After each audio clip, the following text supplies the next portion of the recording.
Hey, welcome back everybody. I'm Ishan Sharma and you are listening to BITS.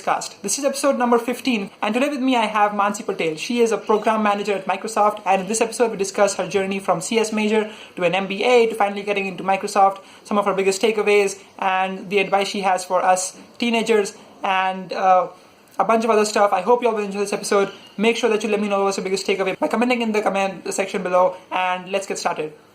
Hello Mansi, thank you so much for joining me for this podcast. How are you doing today? I'm doing well. Yeah, it's a early morning here in Seattle, Washington. How are you doing? I'm doing great. I just had a great sleep, so I'm feeling all energetic right now. That's good. I'm actually one of those rare unicorns. I love mornings. I can start my entire day without coffee or chai or anything. When do you get up in the morning? When do I get up? I'm usually up by 6 a.m. every day. Okay. Yeah, last year I started listening to Robin Sharma and I started getting up at 5 o'clock. So that was a great experience for me.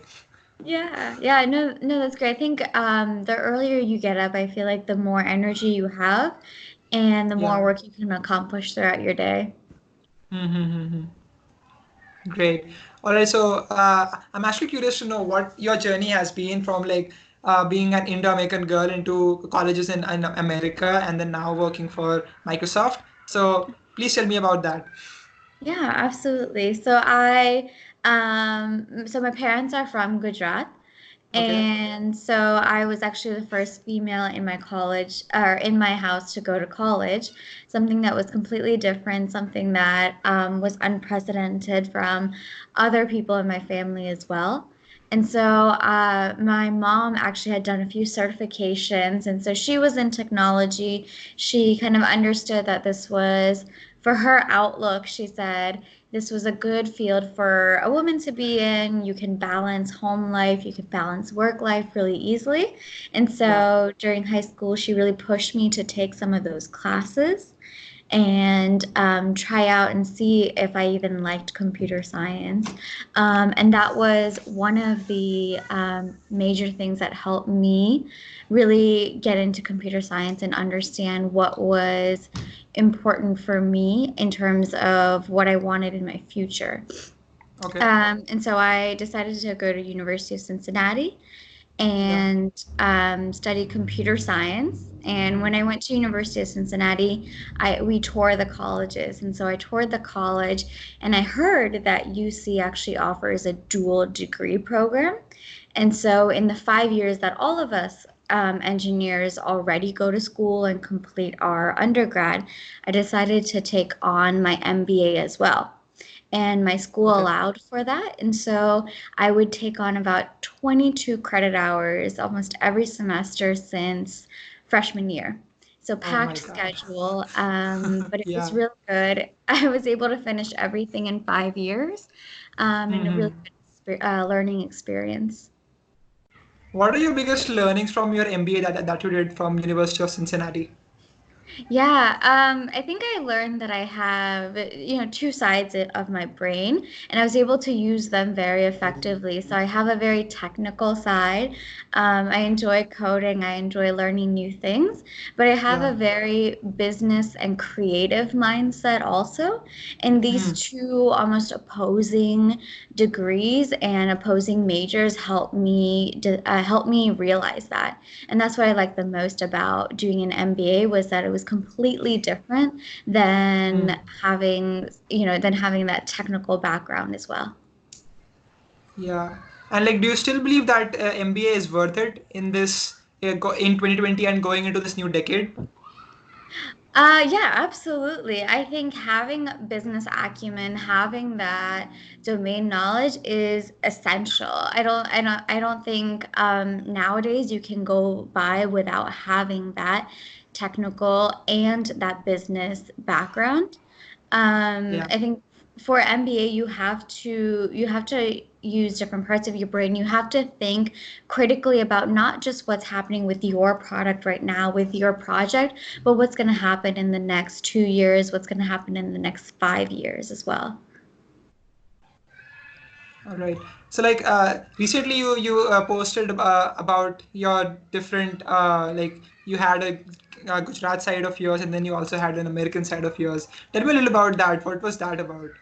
Yeah, and so I was born in America, but growing up, my parents spoke Gujarati at home, and so Gujarati was really the only language I learned until I got to grade school, and then I learned English, and so Gujarati is my first language. And I also lived in India for a few years before I started school, and so I constantly have this tug and pull of should I act more American? Should I act more Indian? And so when I was in first grade, my teacher in Ohio, she when you call roll attendance, she called my name and she said, "Oh, Mansi Patel." And I was too scared to correct her. And I was like, "Oh, I don't want to say anything. Okay, fine. Like Mansi, sure." And so Yeah. since first grade, up until I left Ohio at 23 years old, I was called Mansi by my Okay. friends, by my peers, by everyone Yeah. that I knew, Mm-hmm. from grade school to high school to college. And then when I finished college, I came to Washington to work for Microsoft, and I thought to myself, no more Mansi, right? Nobody knows me in the state. Nobody knows anything about me. It'll Yeah. be Mansi going forward, and New I'm going place, to new you. exactly, new place, Yeah. new me. And I'm going to bring that part of me going forward. And I'm going to bring that real life, the Indian part of me going forward. And so that's what I struggled with back in Ohio is that I would hide a lot of me. But here I feel like I'm much more open and I'm honest of who I am. And it starts with just even my name. All right, great. So that's actually really good to know. Okay, like, so you actually got into Microsoft, right? So what was your journey like? How did you get into Microsoft?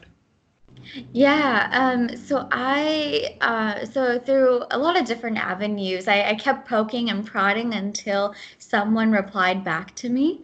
But I think one of the biggest things was that I had a couple of connections at Microsoft, and when I sent over my resume, they referred me as well. And so, and they not only referred me, they referred me to the correct recruiter, so the specific recruiter for my school. And I think that's very important. If you just email some random person like me and say, "Hey, can you refer me?" I'm not going to know who your recruiter is for your Yeah. school or for your region. And so it's Mm. really important to find the right connections and the right people to refer you. And so I had a referral, and I also put my resume into the Grace Hopper database. So not sure if everyone is familiar with Grace Hopper, but essentially it's one of the largest women in computing conferences. And Oh, so they have a database that they accept resumes, and companies actually will look through that and parse through that and reach out to you if your resume fits their criteria. So I submitted my resume through Grace Hopper, and a couple of months later, I got a call that a recruiter was coming to my university. And it mm. had never happened before. Microsoft never recruited at my university. This was the very first year that they actually came on campus and recruited a large number of us. And so a little bit of luck and a little bit Yeah. of finding out who the correct people are to reach out to. Mm-hmm. I've heard that they have multiple rounds of technical interviews. Is that Yeah, true? yeah, And then whiteboard. yeah. Does that really It happen? It sounds a lot scarier than what it actually is. Yeah. Everyone is incredibly friendly. So I had 4 rounds of interviews. And so a lot of it was they look at your resume. So you absolutely cannot lie or BS on your resume. They look at your Yeah. resume and pick out what you have from there to ask you these Mm. technical questions on. So I had SQL on my resume, and they were like, "All right, write out some queries. I want you to, use these joins and these, whatever you have to do and make it work for the prompt that they gave me." And so it's really what's on your resume is what they're gonna ask you for. So definitely make sure you know those skills well enough to whiteboard out. But it is really a lot of it is more than just getting the technical question right. It's more of communicating that and communicating your thought process behind that is what they're Yeah. looking for. So are you able Mhm. to bring the team together? Are you able to create energy? Are you able to brainstorm not just one solution, but MVP one, MVP two, MVP three? Are you able to build up on multiple solutions and then evaluate and make a quick decision on what Which one you is a think better is one best? Yep. relating to the time complexity and things like Exactly, that? exactly. So Yeah. technical is a little bit more than just technical. It's more of those communications and making sure Mhm. you're also a good fit for the team as well. How important is projects for Project. showing in your resume? Yeah, yeah. Yeah, absolutely. So I have a website that I put on there. I have individual projects that I put on there.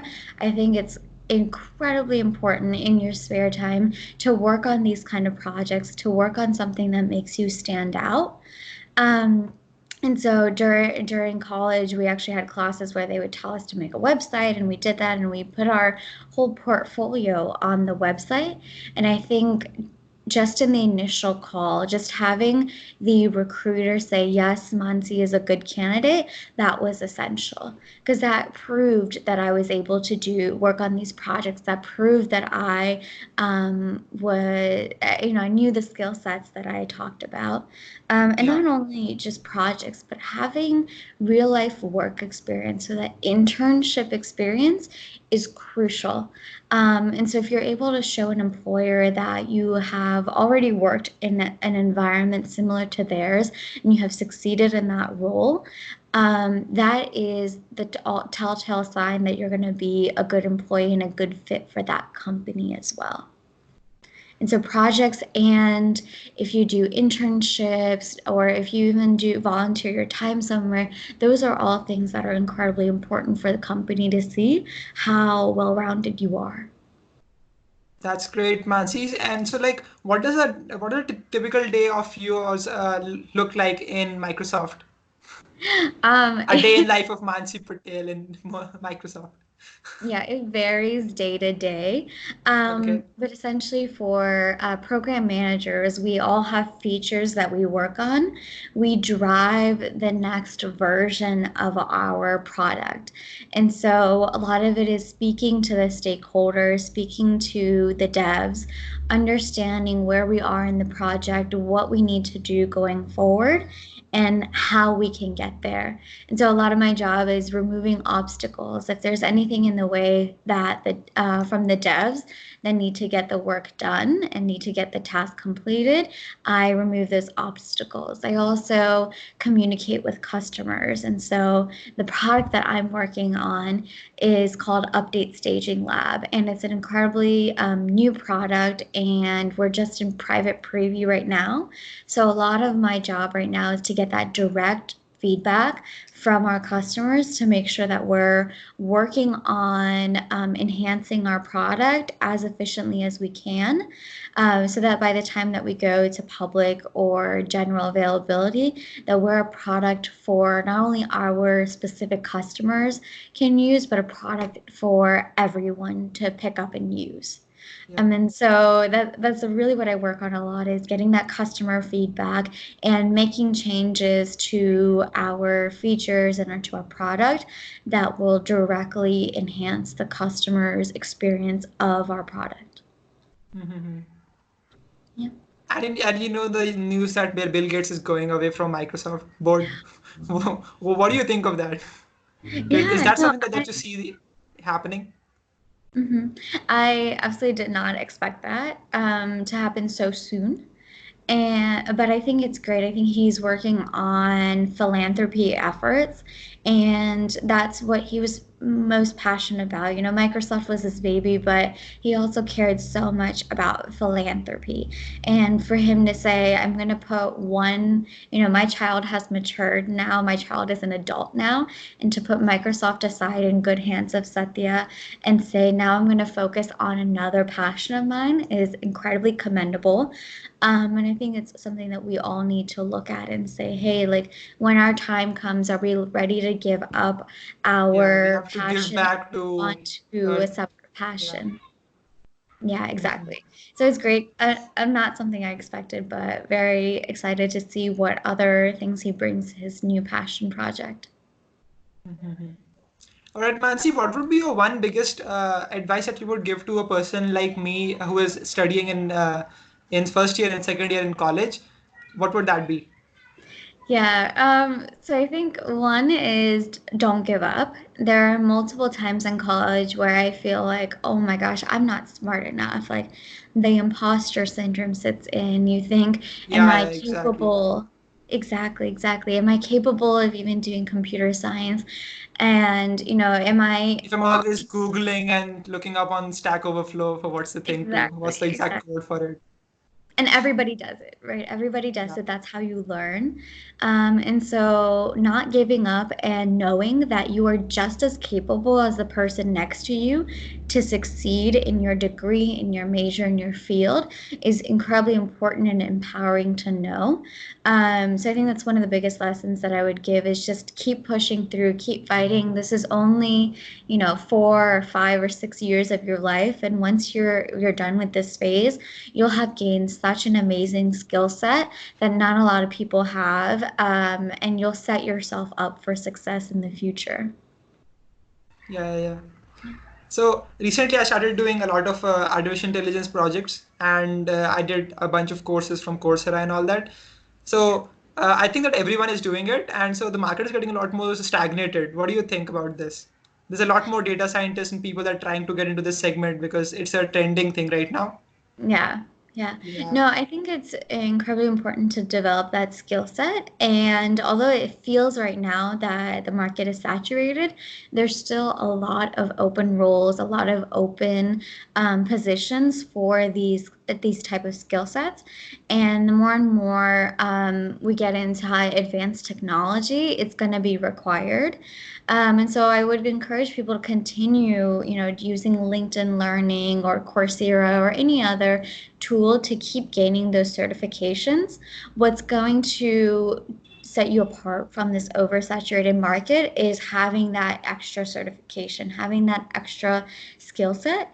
And so, in addition to what anyone does with data science or anything like that, I would encourage them to pick up one additional, certification or skill set or technical knowledge as well. okay, and actually talking about LinkedIn, what do you think? How important LinkedIn is for a professional like you? Yeah, incredibly important. I am, as you may see, I am incredibly active on LinkedIn. Yeah, And that's mostly because I get to form those connections. I got to speak with college students like yourself. And so a couple months ago, I posted that I was specifically helping international students with their resume prep. And I empathize and I understand how hard it is for international students to even get a job, right, in the US. And so you have to be sponsored, you have to have the appropriate company. yeah. And so on my free day off, on a vacation day, I said, hey, this entire day I'm going to spend helping international students. And I'm able to build so many connections through. There's so many people reached out and said, I need the help and I appreciate it. And I did about 96 resume reviews that day. Oh, Yeah, and so I think it's a great tool to not only reach out to other people, gain those connections, but one of those tools that no other social media has is that you're able to help people in a large scale. And help people that you've never seen before. And that's the true kind of help is help someone without any selfish motives or anything like that. And LinkedIn gives you a platform to do that. I've also have connections with a bunch of CEOs and leaders in the industry, and so I'm able to use LinkedIn as a platform to see where do I want my network to be, right? Who do I want in my top five? Who do I want advice and mentorship from? And LinkedIn is one of the best platforms for that, is to gain an authentic connection and then have that person be your mentor as well. hmm, that is exactly what I feel as well. I even started making a series on maximize your use of LinkedIn. Yeah. So that is what I'm doing right now as well. Right. All right. So thank you so much for joining me here. I have one last question for you. What are you most excited about going into this new decade? Oh my goodness. So much. One, for this coronavirus to be over, hopefully Yeah, very soon. But hopefully. in this decade, so for me personally, I am really excited about all of the talks and presentations I have lined up, and all of the outreach that I am going to be able to do this year. And so I have a lot of projects that I'm working on with multiple people, coming up soon. I'll announce it soon. But it's a lot of volunteering, it's a lot of helping people and giving back to the community. And that's what I'm most excited about, is that I have this huge privilege of working at Microsoft as a large company like this, and I have a platform on LinkedIn as well. And so Yeah. combine those two things and really create an impact and help people on a large scale. So that's something I'm looking forward to in 2020. That's amazing. Thank you so much for joining me here. It's been great to talk to you, and I hope the audience will be able to learn something from this podcast episode that we did. Yeah, absolutely. Thank you so much for your time. All right, so that was Mansi Patel. I hope you enjoyed this episode of Bitscast, and thank you so much for to taking this channel to 200 subscribers. It really means a lot to me. And yeah, next week we have some amazing women in tech, and I hope you all will be enjoying this. And yeah, thank you so much for listening to me, and I will see you in the next one. Bye bye.